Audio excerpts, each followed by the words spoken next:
नमस्कार, मैं सरवण सैनी, सहायक आचार्य एफएम, गवर्नमेंट कॉलेज बहरौड़।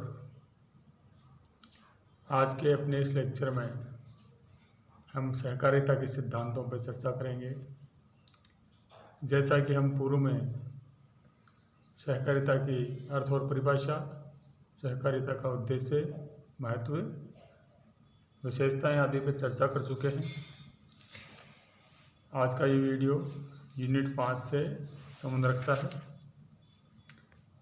तो आइए अब चर्चा करते हैं हम सहकारिता के सिद्धांतों पे। इसका पहला सिद्धांत है ऐच्छिक व खुली सदस्यता, वॉलंटरी एंड ओपन मेंबरशिप। इसका मतलब यह है कि जो भी कोई सदस्य बनता है सहकारिता का, वह अपनी स्वेच्छा से बनता है, उसके ऊपर कोई दबाव नहीं होता है। और ये खुली सदस्यता है, यानी जब भी कोई सहकारी जो समितियां होती हैं, सहकारिता का जो उपक्रम होता है उससे जुड़ना चाहता है तो कभी भी जुड़ सकता है, ओपन मेंबरशिप है और जब कभी चाहे जा सकता है। दूसरा है प्रजातांत्रिक नियंत्रण, डेमोक्रेटिक कंट्रोल। सहकारिता का जो संचालन होता है वह प्रजातांत्रिक नियंत्रण के द्वारा किया जाता है। जैसा कि अपने देश में चुनावों की जो व्यवस्था है, प्रत्येक व्यक्ति को एक मत देने का अधिकार होता है, उसी प्रकार सहकारिता के सभी सदस्यों को मत देने का अधिकार होता है, सभी को एक मत देने का अधिकार होता है। तो संचालन के लिए सभी सदस्य आपस में मिलकर कुछ व्यक्तियों का चुनाव करते हैं और जो सफल संचालन में सहयोग करते हैं। तो इस प्रकार ये प्रजातांत्रिक नियंत्रण पर आधारित है। अगला सिद्धांत है अतिरेक या लाभ का वितरण, डिस्ट्रीब्यूशन ऑफ सरप्लस और प्रॉफिट। यानी संचालन से जो लाभ होता है उसका वितरण किया जाना चाहिए।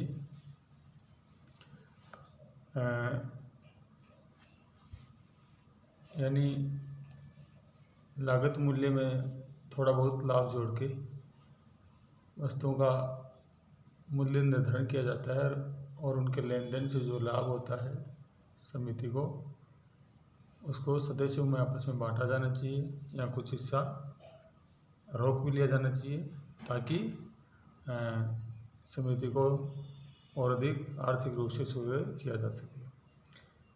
अगला सिद्धांत है पूंजी पर सीमित ब्याज का सिद्धांत, लिमिटेड इंटरेस्ट ऑन कैपिटल। सदस्य जो पूंजी लगाते हैं उसके ऊपर थोड़ा बहुत ब्याज दिया जाना चाहिए, क्योंकि ज़्यादा ब्याज इसलिए नहीं दिया जाना चाहिए क्योंकि जो सहकारी समिति है वह लाभ कमाने के उद्देश्य से नहीं आती है। यानी जो कमज़ोर वर्ग के लोग हैं वो अपने हितों को साधने के लिए, आर्थिक हितों को साधने के लिए सहकारिता का सहारा लेते हैं, अतः उन्हें सीमित ब्याज ही दिया जाना चाहिए। अगला सिद्धांत है सहकारिताओं के मध्य सहयोग का सिद्धांत, कॉरपोरेशन अमॉन्ग कोऑपरेटिव्स। इस सिद्धांत का प्रतिपादन सर्वप्रथम 1966 में 1966 में इंटरनेशनल कोऑपरेटिव कमीशन ने किया था। सहकारिता के विकास के लिए सहकारिता संस्थाओं में प्रतिस्पर्धा के स्थान पर सहयोग की भावना होनी चाहिए। यानी जो सहकारी संस्थान जो कार्य कर रहे होते हैं, सहकारी संस्थाएं, उनमें आपस में प्रतिस्पर्धा नहीं होनी चाहिए, बल्कि उनमें आपस में सहयोग का भाव होना चाहिए।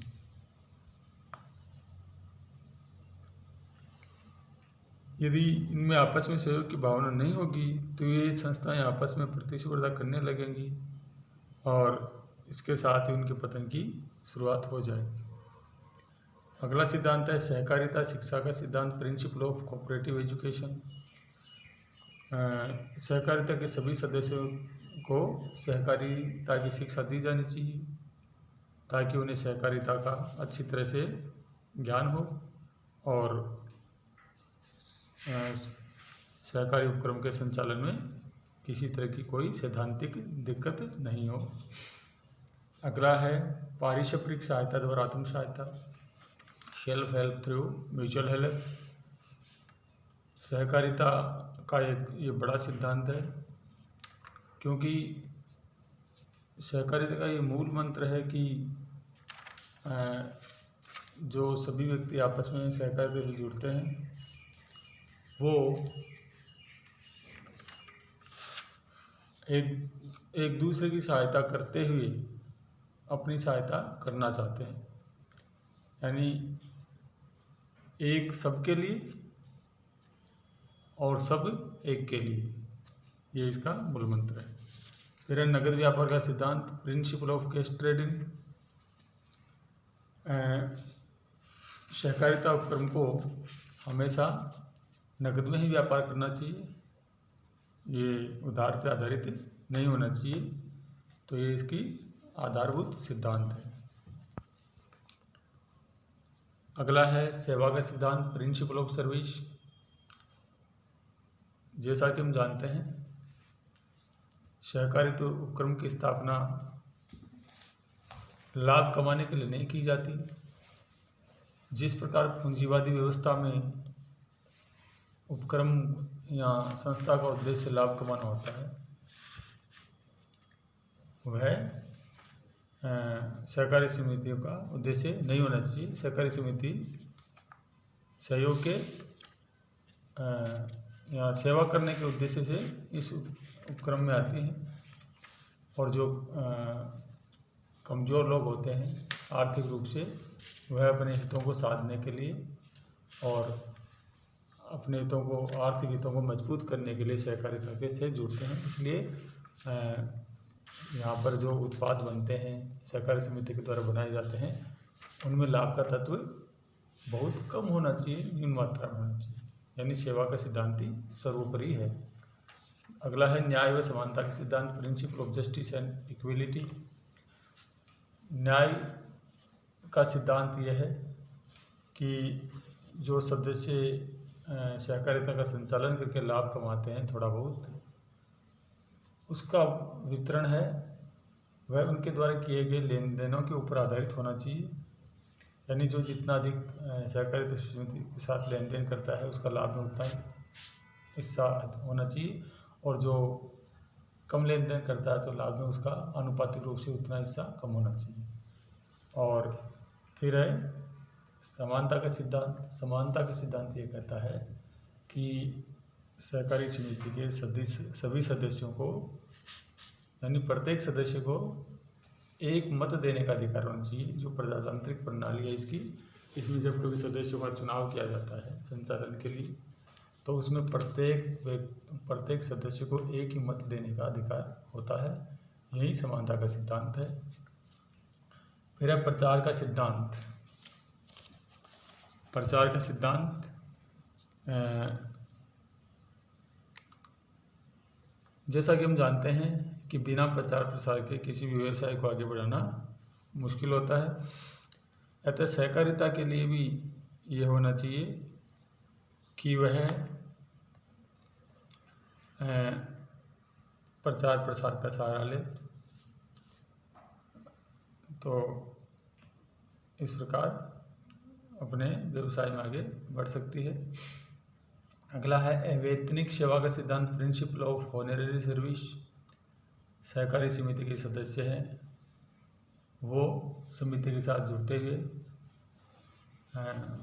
समिति के उद्देश्यों के लिए मेहनत करते हैं, तो उनके लिए अपना कोई वेतन नहीं होना चाहिए। सभी सदस्य सेवा भाव से कार्य करने चाहिए। उनको अपने कार्य के बदले सहकारी संस्था से वेतन नहीं लेना चाहिए। यह अवैतनिक सेवा का सिद्धांत है। अगला है राजनीतिक व धार्मिक तटस्थता का सिद्धांत, principle of political and religious neutrality. ये सिद्धांत कहता है कि सभी सदस्यों को, सहकारी समिति के सभी सदस्यों को राजनीतिक और जो धार्मिक विषय हैं उनसे दूर रखना चाहिए। अगला है संघात्मक संगठन, फेडरल स्ट्रक्चर। संघात्मक संगठन का सिद्धांत ये कहता है कि सहकारी जो क्रम है वह संघात्मक रूप से गठित किया गया है। यानी जिस प्रकार अपने देश में संघात्मक व्यवस्था है, एक केंद्र सरकार होती है जो सर्वोच्च होती है और उसके अधीन समस्त राज्य की सरकारें कार्य करती हैं, तो ये संगठनात्मक व्यवस्था। इसी प्रकार सहकारी समितियों का जो उपक्रम बनाया गया, जो ढांचा बनाया गया है अपने देश में, वह त्रिस्तरीय है। सबसे नीचे जो ग्राम स्तर होता है, उसके ऊपर प्राथमिक सहकारी समिति होती है और फिर एक राज्य, फिर जिला स्तर पे होती है सहकारी समिति और फिर राज्य स्तर पे सहकारी समिति का एक संगठन होता है। तो इस प्रकार ये एक स्तूपाकार ढांचा होता है। अगला है ईमानदारी से व्यवहार का सिद्धांत। सभी सदस्यों को जो समिति के कार्यों में संलग्न हैं उनको अपने व्यापार में ईमानदारी रखनी चाहिए, क्योंकि यदि ईमानदारी नहीं रखेगा तो इसका मतलब है कि वह सेवा भावना से मुक्त हो गया है और यहीं पे सहकारिता के सिद्धांतों का मतलब उल्लंघन होना शुरू हो जाएगा और सहकारिता को लंबे समय तक बचा पाना संभव नहीं होगा। अगला है सामाजिक स्वामित्व का सिद्धांत, प्रिंसिपल ऑफ सोशल ओनरशिप। इसका मतलब यह है कि सहकारी समिति एक निजी स्वामित्व वाली संस्था होती है। इस पर सभी सदस्यों का समान अधिकार व स्वामित्व होता है। इसकी संपत्तियों पर किसी विशेष व्यक्ति का अधिकार नहीं होता है, अर्थात यह सामाजिक स्वामित्व वाली संस्था ही होती है जो संपूर्ण समाज व सदस्यों के हित के लिए कार्य करती है। सामाजिक स्वामित्व का तात्पर्य यह है कि ये नहीं है कि सदस्यता प्राप्त किए बिना ही कोई व्यक्ति इस पर स्वामित्व जताने लगे। यानी जो सदस्य हैं वो सम्मिलित रूप से जो समिति की संपत्तियां हैं उनके मालिक हैं। अगला है राज्य संरक्षण का सिद्धांत, प्रिंसिपल ऑफ स्टेट पैट्रोनेज। राज्य संरक्षण का सिद्धांत सहकारी व्यवस्था में राज्य हस्तक्षेप से संबंध रखता है। सहकारी संस्थाएं स्वतंत्र संगठन हैं, सदस्य आपस में मिलकर इनका गठन करते हैं तथा निश्चित उद्देश्यों के लिए कार्य करते हैं। इसमें राज्य का हस्तक्षेप नहीं होना चाहिए, लेकिन राज्य के सहयोग के बिना सहकारी समितियां सुदृढ़ता पूर्वक कार्य नहीं कर पाती हैं। अतः राज्यों को इनको संरक्षण देना चाहिए, इनकी आर्थिक सहायता करनी चाहिए, इनके लिए नियम और कानून बनाना चाहिए ताकि सहकारी समितियां अस्तित्व में रह सकें और जो कमज़ोर वर्ग के लोग हैं वह सहकारी समिति से जुड़े रह के अपने हितों का पालन कर सकें। परंतु राज्य सरकार को इसमें इनके कार्यों में बहुत ज़्यादा दखलंदाजी नहीं करनी चाहिए। यही राज्य संरक्षण का सिद्धांत है। अगला है सुदृढ़ता का सिद्धांत, प्रिंसिपल ऑफ स्टेबिलिटी। सहकारी समितियों की सुदृढ़ता का सिद्धांत ये कहता है कि सहकारिता के सिद्धांतों का पालन करते हुए सहकारी समिति को लंबे समय तक स्थिर रहना चाहिए। ये नहीं हो कि थोड़े स्थापना के थोड़े बहुत दिनों के बाद ही सहकारिता समिति वापस से बिखरने लगे, और हो सके तो राज्य सहायता मिले तो उसका भी उपयोग करना चाहिए ताकि लंबे समय तक सहकारी समिति चलती रहे। अगला है प्रशिक्षण का सिद्धांत, प्रिंसिपल ऑफ ट्रेनिंग। सहकारी संस्थाओं में भी प्रशिक्षण का सिद्धांत लागू किया जाना चाहिए, क्योंकि सभी संगठन, कोई भी संगठन होता है उसकी सफलता उसके प्रबंधन पे निर्भर करती है। अतः सभी जो सदस्य होते हैं उनको सहकारिता से संबंधित ट्रेनिंग दी जानी चाहिए, इसलिए ये भी प्रशिक्षण का सिद्धांत है। अगला है स्वशासी स्थानीय समिति का सिद्धांत, principle of autonomous local society. सहकारी स्वतंत्र आयोग ने स्वशासी स्थानीय समिति के सिद्धांत को अपनाने पर जोर दिया है। यह सिद्धांत स्वतंत्र विकेंद्रीकरण की विचारधारा पर आधारित है। यद्यपि सहकारी संगठन का ढांचा स्तूपाकार है और ऊंचे स्तर की संस्थाएं नीचे स्तर की संस्थाओं का मार्गदर्शन करती हैं, लेकिन सभी स्तरों पर ये संस्थाएं स्वतंत्र हैं।